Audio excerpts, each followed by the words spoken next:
বিজ্ঞানীরা এমন এক চমকপ্রদ আবিষ্কার করেছেন যা জিন কিভাবে কাজ করে এ নিয়ে দীর্ঘদিনের ধারণাকেই প্রশ্নের মুখে ফেলেছে। টেক্সাস A&M ইউনিভার্সিটির গবেষকরা একটি নতুন ধরনের আরএনএ অণু শনাক্ত করেছেন, যার নাম CUL1-IPA। এটি কোনো প্রোটিন তৈরি করে না, বরং কোষের ভেতরের একটি অত্যন্ত গুরুত্বপূর্ণ অংশ নিউক্লিওলাস এর গঠন ও স্থিতিশীলতা বজায় রাখতে সরাসরি ভূমিকা রাখে। এই নিউক্লিওলাসই কোষের রাইবোজোম তৈরির কেন্দ্র, যা প্রোটিন উৎপাদনের জন্য অপরিহার্য। এই আবিষ্কারটি আরও বিস্ময়কর কারণ CUL1-IPA একটি পরিচিত জিন থেকেই তৈরি হয়, কিন্তু এটি প্রচলিত আরএনএর মতো আচরণ করে না।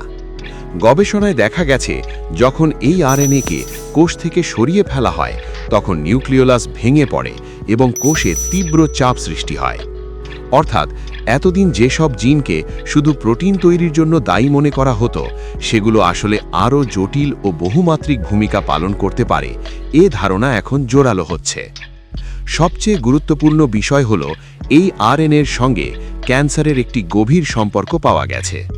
বিশেষ করে মাল্টিপল মাইলোমা এবং ক্রনিক লাইম্ফোসাইটিক লিউকেমিয়ার মতো রক্তের ক্যান্সারে CUL1-IPA এর উচ্চমাত্রা রোগের আক্রমণাত্মক প্রবণতার সঙ্গে সম্পর্কিত। এটি ভবিষ্যতে ক্যান্সারের তীব্রতা নির্ণয়ের জন্য একটি শক্তিশালী বায়োমার্কার হতে পারে এবং নতুন চিকিৎসা পদ্ধতির পথ খুলে দিতে পারে।